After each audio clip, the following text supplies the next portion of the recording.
Menterang ba kajala Konrad ke sangma haka khanai trek rompang ulapun sngo bag babon ki unit ke BJP jong ke Meghalaya kentup ya arngut ke MLA uba el hek bad ba sanbor sulai kim priang su yo ba Ernest Mori kumu presiden ke parti.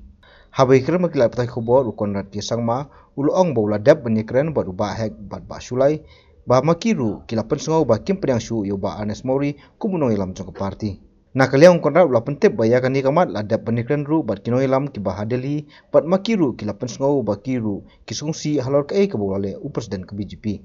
I have spoken to both the MLAs of the BJP, and both the MLAs of the BJP have distanced themselves from the comments he has made.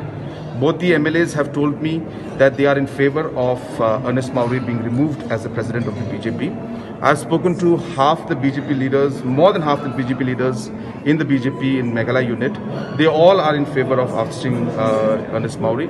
I've spoken to national leaders also, and they are also very upset with the way the president of the BJP has been handling the situation. The rest is up to the BJP, but I'm telling you the internal feelings of the party leaders and more importantly the legislatures of the BJP who are completely against the president, Mr. Ernest Maury.